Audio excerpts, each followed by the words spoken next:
जो मेरे साथ हुआ वो कहीं आपके साथ भी ना हो जाए। ये बात बीजेपी के प्रवक्ता शहजाद पूनावाला ने कही है। और किसके बारे में कही है? शशि थरूर, जो कि कांग्रेस के कद्दावर नेता हैं, सांसद भी हैं। अब पूरा मसला क्या है इसे समझिए। दरअसल एक डायनेस्टिक जो पॉलिटिक्स पे उन्होंने कहा कि इंडियन जो पॉलिटिक्स है वो क्या है कि फैमिली बिजनेस है। ये शशि थरूर ने एक आर्टिकल लिखा था और इसको लेकर के उन्होंने तमाम तरह के उदाहरण भी पेश किए कि किस तरीके से इस देश की सबसे बड़ी विडंबना रही है कि परिवार ही राजनीति को गवर्न करता रहा है, गवर्नेंस से कोई मतलब नहीं रहा है। और आपको बता दें कि शहजाद पूनावाला ने जब ये टिप्पणी की तो वो अपने उन दिनों की बात कर रहे थे जब वो कांग्रेस के अंदर थे और राहुल गांधी को लेकर के टिप्पणी की थी। उसके बाद कांग्रेस में उनको असहज होना पड़ा और बाद में कांग्रेस से उन्होंने नाता तोड़ा और बीजेपी का दामन थाम लिया था। तो इसको लेकर के शहजाद पूनावाला ने ये बात कही।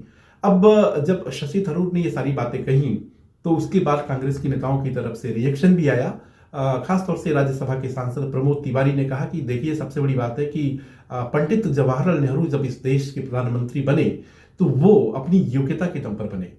इसके साथ ही साथ इंदिरा गांधी को जब मौका मिला तो उन्होंने अपने काम से यह साबित किया कि उनके अंदर प्रतिभा है।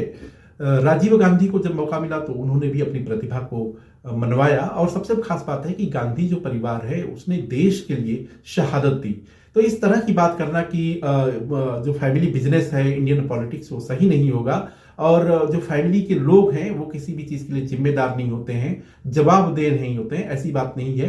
वो अकाउंटेबल भी हैं और देश अपने हिसाब से अपनी गति के साथ जो है वो चलता रहा है। तो ये किसी भी नेता को बोलने से पहले जरूर ये समझना चाहिए कि पीछे का इतिहास क्या रहा है, यानी कि इस विषय पर अब सियासत भी गर्म हो चुकी है। तो यह वीडियो आपको कैसा लगा आप अपने कमेंट को इनबॉक्स कर सकते हैं। साथ ही साथ अगर आपने हमारे चैनल को लाइक, शेयर और सब्सक्राइब नहीं किया है तो लाइक, शेयर और सब्सक्राइब भी करें।